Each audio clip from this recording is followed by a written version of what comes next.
हमें दिख रहा है कि हम कंट्रोल्ड इन्वायरमेंट में रह रहे हैं, हमें दिख रहा है कि हम जो करना चाहते हैं वही नहीं कर पा रहे हैं।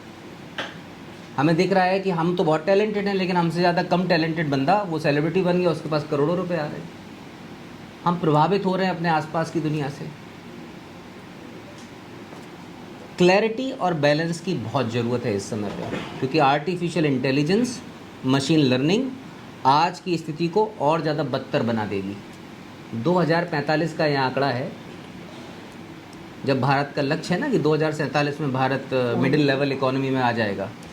2045 तक के सर्वेक्षण ये बताते हैं कि पूरी दुनिया आज की तुलना में 40% कम फूड प्रोड्यूस करेगी। आज हमारे पास खाना खरीदने के लिए, अच्छी सुख सुविधाओं को भोगने के लिए पर्याप्त साधन नहीं है। 2045 तक जब ये 50% तक रिड्यूस हो जाएगा, तब क्या हालत होगी। तब वैसा नहीं लगता आपको, कल की पिक्चर आप सबने देखी होगी कि वो एक पैलेस बना हुआ है, उसके बाहर जितने लोग और अंदर जितने लोग, दोनों में अंतर होता था। हम लोगों को मेन स्ट्रीम में जंप करने की ज़रूरत नहीं है। मूल धारा में हम लोग कैसे आएंगे, क्या हमारे पास सुझाव है, कैसे हम आने वाली जनरेशन को सही रास्ता दिखा पाएंगे। किसी के पास कुछ है इसके बारे में? हैप्पी, कुछ दिखता है तुम्हें इसके आगे? आज तो मज़े आ रहे हैं हमें, आज तो चल रही है, फ़ोन है, 6-7 घंटे रगड़ रहे हैं अंगूठा। 6-7 घंटे के बाद हमारी विचारधारा भी उतनी है, चलो आज बीजेपी को सपोर्ट करते हैं, कल उस बाबा को सपोर्ट करते हैं, कल किसी और को सपोर्ट करते हैं। लेकिन हमारे लिए खुद का करियर और हमारे बच्चों के लिए क्या हम भविष्य देख पा रहे हैं, क्या करके जाएंगे हम? कोई रणनीति है किसी के पास? कोई इस क्षेत्र में काम कर रहा है? हम लोग प्रतीकों से संचालित ज़्यादा देर तक नहीं हो सकते। मंदिर जरूरी है, व्यवस्था जरूरी है, लेकिन मंदिर के नाम पे हमारी ज़िंदगी नहीं कटने वाली। हम लोगों को प्रोसेसेस, प्रक्रियाएं स्थापित करनी पड़ेगी। हमारे परिवार का भविष्य, हमारे परिवार के बच्चों का भविष्य उस परिवार में हो रही प्रक्रियाओं के कारण ही बनेगा। राम राज्य की स्थापना राम खुद नहीं कर पाए थे, लेकिन राम के जो प्रक्रियाएं थी, राम के जो संस्कार थे, वो घर घर में अगर स्थापित हो गए तो राम राज्य पूरे देश में हो पाए ना हो पाए, लेकिन हमारे क्षेत्र में तो हम इतनी ऊर्जा पैदा कर ही सकते हैं। कर सकते हैं कि नहीं कर सकते हैं? बिल्कुल कर सकते हैं। हमारी संस्कृति का आधार संस्कार हैं, हमें संस्कारों की खुद समझ नहीं है। हम संस्कारों के साथ खेलने में लगे हुए हैं। संस्कार पूरी तरीके से वैज्ञानिक है। आपकी पूरी की पूरी संस्कृति का एक भी जो कर्मकांड आप करते हो, कुछ भी अवैज्ञानिक नहीं है। आपको खड़ा होना पड़ेगा अपनी संस्कृति के लिए, आपको खड़ा होना पड़ेगा अपने व्यक्तित्व में उस झलक को दिखाने के लिए, जिससे लोग समझें कि आप सनातनी हो। कह देने से हम सनातनी नहीं हो पाएंगे। क्या होता है सनातन? कोई बताएगा क्या है सनातन? It is a way of life. It is a way of life. धर्म और रिलीजन में आधारभूत एक फ़र्क रखा गया है। सुप्रीम कोर्ट का वर्डिक्ट है, उन्होंने हिंदू धर्म को रिलीजन नहीं बोला है, बोला हिंदू, बोला है धर्म है। आप तो वकील हैं तो आपको तो पता होगा धर्म क्या होता है। धर्म वो होता है जो हमें धारण कर लेता है। अब हमें धारण किसने कर रखा है? यहाँ पे हमें इस प्रकृति ने धारण कर रखा है। वो पेड़ जो हमारे फेफड़े वहाँ पे टंगे हुए हैं, वो हमें जो ऑक्सीजन, कार्बन डाइऑक्साइड का एक्सचेंज चल रहा है, उन्होंने हमें धारण कर रखा है। या पृथ्वी जो हमें खाने के लिए खाद्यान्न दे रही है, हमें सहेज के रखे हुए ग्रेविटेशन फोर्स के कारण जो छोटे से छोटे और स्थूल से स्थूल नियम होते हैं प्रकृति के, वो धर्मा होते हैं आपके। ये ग्रेविटेशन का फोर्स आज हमें बिठा के रखा है, छत से कूदोगे आपको मार डालेगा। इसको बोलते हैं धर्मो रक्षिति रक्षिता। नियम के अनुरूप चलना आपको बनाएगा, नियम के विपरीत चलना आपको मार डालेगा। धर्मो रक्षिति रक्षिता का मतलब ये बिल्कुल नहीं है कि दूसरे का गला काट दो जाके। आपको प्रकृति के अनुरूप चलना है, व्यापार करना है, संगठन बनाना है, पढ़ाई करना है, उसके नियम हैं, वो प्रोसेस है, वो पद्धति आपको फॉलो करनी पड़ेगी। आपका व्यक्तित्व है, आपकी ऊर्जा का स्तर बिल्कुल धीमे धीमे शुरू होता है। एक बच्चा होता है पैदा, तो उसके न्यूरनल जो जनरेशन है उसके ब्रेन का, वो 12-13 साल तक होता है। आपकी ही संस्कृति दुनिया में एकमात्र ऐसी संस्कृति है जिसने इस डेवलपमेंट के क्रम को 18 से 20 साल तक खींचा। ब्रह्मचर्य आश्रम जिसको हम बोलते हैं। न्यूरनल जनरेशन पूरी दुनिया में 12-13 साल तक होता ही है कि ब्रेन का विकास होगा। आपकी संस्कृति में, आपकी पद्धति में, गुरुकुल परंपरा में ये विकास 18 साल तक स्ट्रेच होता है। ऐसे पैदा होते थे महामानव, ऐसे पैदा होते थे परशुराम, राम, कृष्ण। क्यों पैदा होने बंद हो गए? गर्भाधान संस्कार पूरी तरीके से बंद हो गया आपके देश में। गर्भाधान संस्कार का मतलब है बस पति पत्नी ने प्लान कर लिया, इस नक्षत्र में जाके कुछ करो, बच्चा पैदा हो जाएगा। 90 दिन पहले शुरू होता है गर्भाधान संस्कार। ज्योतिष बताता है कि कौन सा ग्रह नक्षत्र जरूरी है। ज्योतिष का मतलब पाखंड नहीं है, ज्योतिष का मतलब टोटका नहीं है, ज्योतिष का मतलब सही वातावरण का प्रयोग है। किस राशि में जब सूर्य गोचर करता है, किस राशि में जब चंद्रमा गोचर करता है, तो ग्रहों की ऊर्जाएं कैसी रहती हैं। ये ऊर्जाएं बहुत वैज्ञानिक है, मजाक नहीं है कि आपको लग रहा है कि बस सूर्य चंद्रमा कोई भी कुछ बोल दे रहा है। आप खुद देखो, चंद्रमा की जो साइकिल है 14-14 दिन की, जब असेंड और डिसेंड होता है, वो अमावस्या और पूर्णिमा के दिन वो पूरा बढ़ता है और कम होता है। आप इस पीरियड में कई दिनों में आपको ऐसा लगता होगा you are the king of the world. कई दिन आपको ऐसा लगता होगा मुझे सब आता है, सब मुझे बढ़िया रिस्पॉन्ड कर रहे हैं, अब मैं कुछ भी कर दूंगा। और कई दिन ऐसा लगता होगा यार मैं बेवकूफ़ हूँ, यूजलेस हूँ, मेरी कोई ज़रूरत नहीं है इस दुनिया में। लगता है कि नहीं लगता है? क्यों लगता है? एक चंद्रमा जो आपका सब प्लैनेट है, उपग्रह है, उसकी साइकिल आपकी पूरी ज़िंदगी में इतना आंदोलन लेके चली जाती है। ये आंदोलन से बचने के लिए प्रभाव बनाना बहुत ज़रूरी है। जितने भी आपको देखा होगा बड़े बड़े लोग होते हैं, वो अपने आसपास का वातावरण कंट्रोल करते हैं कि नहीं करते? जितने भी आपने देखा होगा एनलाइटेंड हो गए, जो बुद्ध हो गए, वो बुद्ध कहाँ रहते हैं? किसी घर में रहते हैं जहाँ पे सारी प्रक्रियाएं चल रही, या अपने लिए एक जगह बनाते हैं, एक आवरण बनाते हैं। इन प्रभावों से बचने के लिए जो आवरण बनाया जाता है, वही आवरण हम सबको आगे चलने के लिए प्रेरित करेगा। और हमें अपना आभामंडल विस्तृत करना चाहिए, नहीं करना चाहिए? हमें अपने आप को मजबूत करने चाहिए कि नहीं करना चाहिए? ये क्या एक बार करने से हो जाएगा? आपने एक बार नहा लिया, आप हमेशा गंदे साफ हो जाओगे? आपको हर रोज़ अपने आप को स्वच्छ रखना पड़ेगा। वो एलिमेंट है आपके अंदर, प्योरिटी लेके आएगा। संस्कार वही प्रक्रियाएं हैं जो आपके घरों से लेके आपके पूरे व्यक्तित्व को विस्तार देती है। छोटा सा हमारा कर्मकांड था, गुरुकुल परंपराएं थी अपने यहाँ। बच्चे भिक्षाटन के लिए जाते थे पूरे देश में, जहाँ से निकलते थे वहाँ पे हर आदमी की मौलिक जिम्मेदारी होती थी कि इस बच्चे को हमें बेहतर से बेहतर चीज़ दे देनी है। और उस बच्चे को ये बोध होता था कि जो मैंने पढ़ा है, जो मैं बन रहा हूँ, वो समाज के कारण बन रहा हूँ। आज हम जब पढ़ लिख के बड़ा होते हैं तो हमारे ऊपर बर्डन होता है लोन्स का। पर हम अपने ही टैक्सेस से रहे हैं, डायरेक्ट इनडायरेक्ट टैक्सेस इतने ज़्यादा हैं। पर हम सहकारी व्यवस्था से रहे हैं, लेकिन हमारे पास केंद्र क्या है हमारे पूरे के पूरे एग्जिस्टेंस का, कि हमें अपने लोन पटाने हैं, बड़ी गाड़ी खरीदनी है, महंगे फ़ोन्स खरीदने हैं। हर साल सितंबर में लॉन्च होता है आईफोन, तो आईफोन खरीदना है, फिर ये एयरपोर्ट्स खरीद लेंगे। हमारे पास एजेंडाज होते हैं, लेकिन समाज के लिए रह के या अपने आसपास के परिवार के लिए भी हम कोई सॉलिड स्ट्रक्चर तैयार नहीं कर रहे हैं। क्या हम कर रहे हैं? मैं पूछ रहा हूँ आप सबसे, क्या हम ऐसा कुछ कर रहे हैं जिससे हमारा परिवार और आने वाली जनरेशन बेहतर होती चली जाए? कर रहे हैं? अब आप बोलो हम तो युवा हैं, हम क्या कर सकते हैं? अभी तो हमारी पार्टी शुरू हुई है। लेकिन जो आप जिस एज में है ना, जैसे ही आप 20 क्रॉस करते हैं, आपके सर पे पूरे समाज की जिम्मेदारी आ जाती है। जितने लोग बैठे हैं ना सत्ता में, उनके पास सोच ही नहीं है, उनके पास समझ ही नहीं है कि टेक्नोलॉजी और देश दुनिया किस तरफ जा रहा है। वो क्या पॉलिसी बनाएंगे आपके लिए? आपको लगता है जो राजनेता ऊपर बैठे हैं वो आपके लिए पॉलिसी बना सकते हैं? आपको पता होगा ब्लॉकचेन चल रहा है, क्रिप्टो करेंसीज चल रही हैं, वो तो उस पर काम ही नहीं कर रहे हैं। चाइना 15 साल पहले अपना RMB लॉन्च कर चुका है, डिजिटलाइज हो चुका है। आप लोग उसका यूज़ ही नहीं कर पा रहे हैं। आपके देश के डिजिटल बॉर्डर्स नहीं है, आपकी एक एक इन्फॉर्मेशन कोई भी कभी भी कैसे भी एक्सेस कर सकता है। इस देश की पॉलिसी बनाने में आप लोगों का सहयोग होना चाहिए, नहीं होना चाहिए? क्योंकि ये पॉलिसी आपके लिए है ना। एक समाज सुदृढ़ होता है, वो अपने लिए राजनेता बनाता है। यहाँ पे राजनेता सुदृढ़ हो रहा है, वो अपने हिसाब से समाज बना रहा है। और वो जैसा समाज बनाएगा वो गुलाम समाज बनाएगा या कैसा समाज बनाएगा? कंट्रोल्ड इन्वायरमेंट में रह रहे हैं। हमारी जिम्मेदारी है कि हम राइज करें एक लेवल तक। आज 20, 25, 30 साल की जो भी आपकी एज है, ये समय है थ्राइव करने का, ये समय है उस वाइब्रेंस को रेडिएट करने का। और इस वाइब्रेंस के साथ अगर हम नहीं गए ना, तो हम धीरे धीरे सप्रेस हो जाएंगे, किल कर लेंगे हम अपने आप को। सुसाइडल टेंडेंसीज बढ़ जाएगी, करने के लिए कुछ नहीं रहेगा। टेक्नोलॉजी कंट्रोल करेगी, क्या पहनना है, क्या ओढ़ना है, क्या खाना है, ये टेक्नोलॉजी कंट्रोल करेगी। ये सब हमें करना है अब। और अगर हमें करना है तो खुद जागना पड़ेगा और अपने आसपास के लोगों को भी जगाना पड़ेगा। करना पड़ेगा कि नहीं करना पड़ेगा? अब ये जगाने के लिए ज़रूरी क्या है कि सबसे पहले वो व्यवस्था हम अपने अंदर थोड़ा थोड़ा बदलना शुरू कर दें। थोड़ा थोड़ा इम्प्रूवमेंट, रोज़ का एक कदम चलना आपको बहुत दूर तक लेके चला जाता है। तो ये जो प्रयास है सनातन फाउंडेशन के माध्यम से हम लोगों ने किया है, 3 उद्देश्य को हमने प्राथमिक केंद्र पर रखा है अपने। पहला उद्देश्य है हमारा कि सनातन के जो संस्कार हैं, जिसको हम सब कहीं ना कहीं गाली गलौच उसके साथ करना शुरू कर दिए हैं, उसके साथ हिंसा शुरू कर दिए हैं।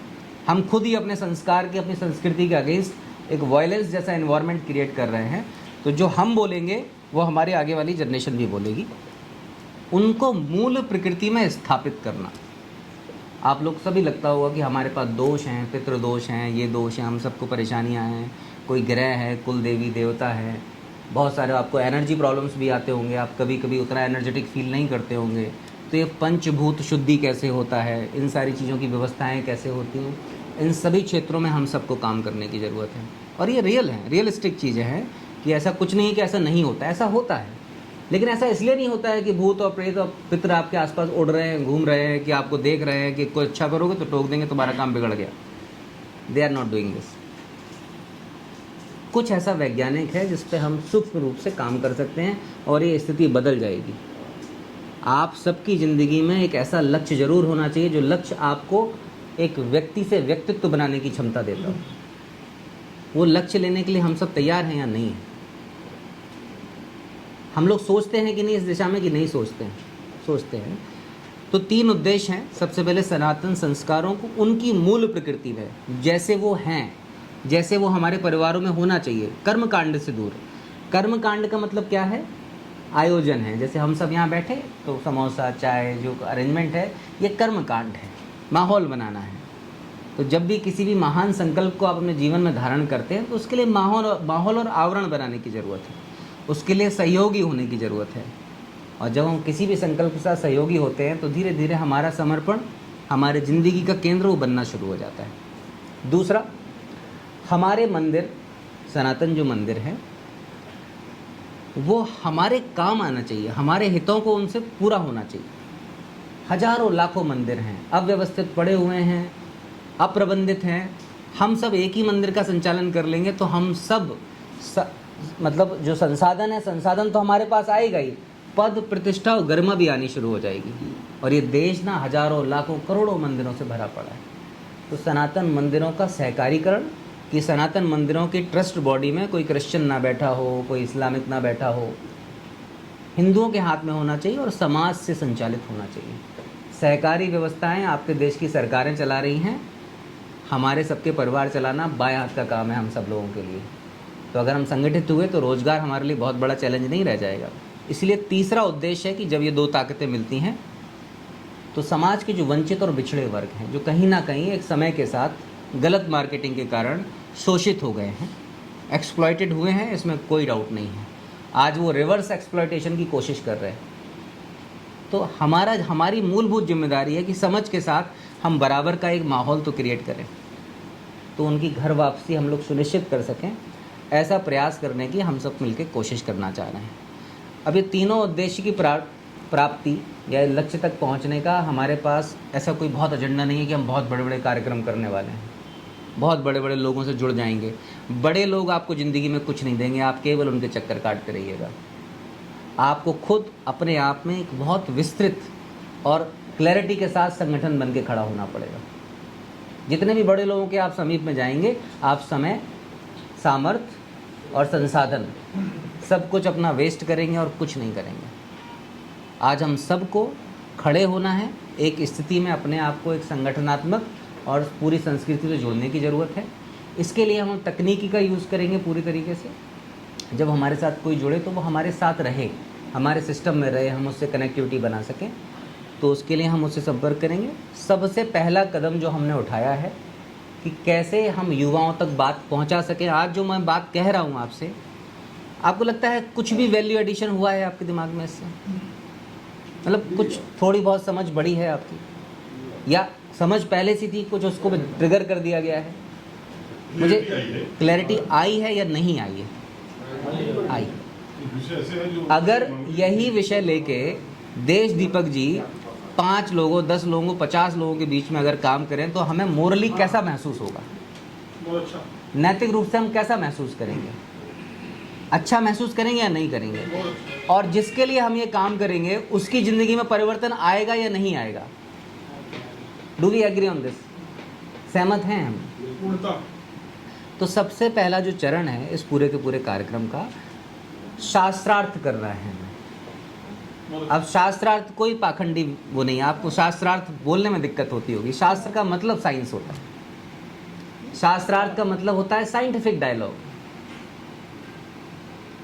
हम ये बात कर रहे हैं, हम क्या कोई मंत्र पढ़ रहे हैं, क्या कोई कथा सुना रहे हैं क्या?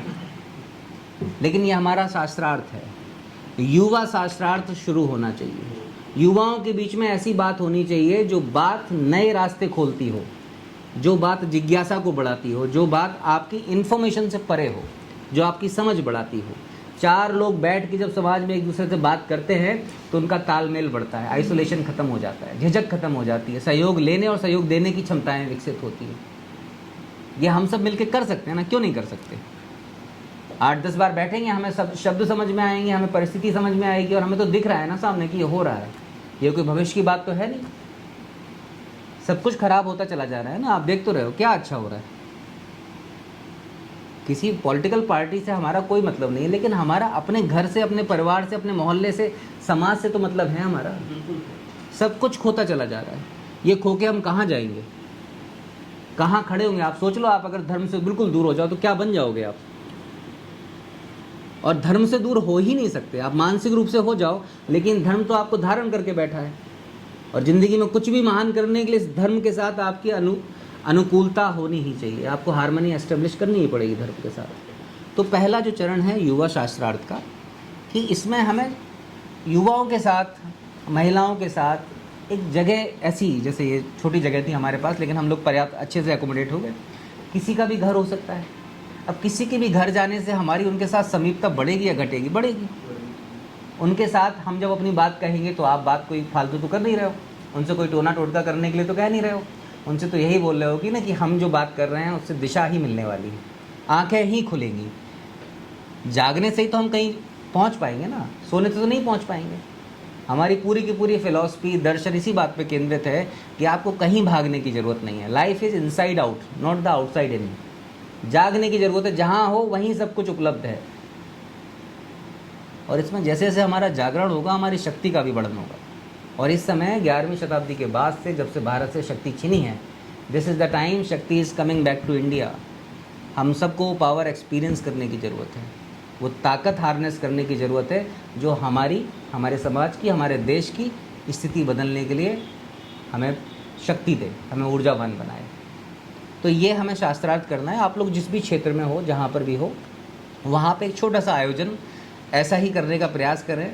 समोसे चाय ना भी हो, पानी ही हो, कोई दिक्कत नहीं है, संसाधन की कोई दिक्कत नहीं, वो सब हम लोग व्यवस्थित कर लेंगे। लेकिन बात होनी चाहिए। लखनऊ में 1000 जगह अगर यही बात होनी शुरू हो गई तो लखनऊ आपका है। फिर आप राजनीतिक, सामाजिक कुछ भी करना चाहें, आप कर पाएंगे या नहीं कर पाएंगे?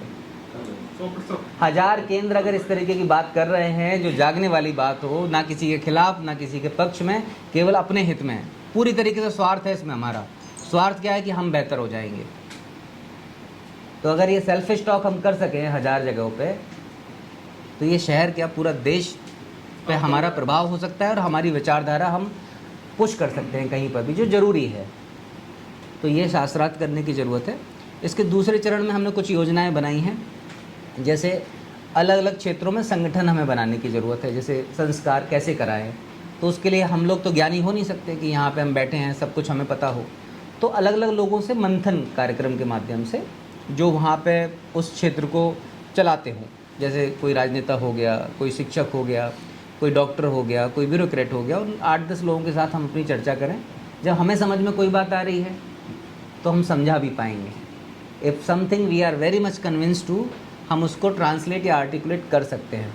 अगर कोई बात हमें समझ में आती है, कर सकते हैं। तो वहाँ पे जो संगठन बनेगा, तो वहाँ पे उन लोगों के साथ बैठ के वार्ता, फिर वहाँ पे जो क्षेत्रीय जो लोग ये काम कर रहे हैं उनके प्रशिक्षण की तैयारी, और धीरे धीरे हमारे केंद्र बनने शुरू हो जाएंगे। क्योंकि हमारी पहली मीटिंग है, तो जब ये विस्तार होगा तो ये सारा उत्तरदायित्व किसके ऊपर आने वाला है? हम सब के ऊपर आने वाला है। इसलिए जहाँ भी छोटे एरिया में जिस भी जगह हम लोग बैठे हैं, एक छोटा सा उत्तरदायित्व लेके, इससे आपका कोई वर्तमान व्यवस्था नहीं बिगड़ने वाली, कोई भी चीज़ नहीं खराब होने वाली। वर्तमान हम जो भी कुछ कर रहे हैं वो करते रह सकते हैं, उस पर चलते रह सकते हैं। हफ्ते में भी अगर एक दिन का समय निकाल के हम आयोजन कर पाए तो एक कदम हमारा, हमारी समाज के लिए, हमारे आने वाली पीढ़ी के लिए, जो आपका नैतिक जिम्मेदारी है। जिससे आप भाग नहीं सकते, भाग रहे हो तो ये मान के चलना कि आप बिल्कुल कायर हो। और हम लोग कायर नहीं हैं, हम ऐसी जनरेशन है जो मुहाने पे खड़ी है, जो मुहाने पे खड़ी है, या तो कुछ दे के जाएगी या सब कुछ ख़त्म करके जाएगी। तो हम सबको ये जिम्मेदारी लेने की ज़रूरत है। यही आज की मीटिंग का हम लोगों का एजेंडा था और मुझे उम्मीद है कि हम लोग वो बात समझ पाए जो हम करना चाह रहे थे, वो बात आप तक पहुंच पाई जो हम लोग कहना चाह रहे हैं। और अगर आप लोगों के कोई सुझाव हों या प्रश्न हो तो पूछा जा सकता है।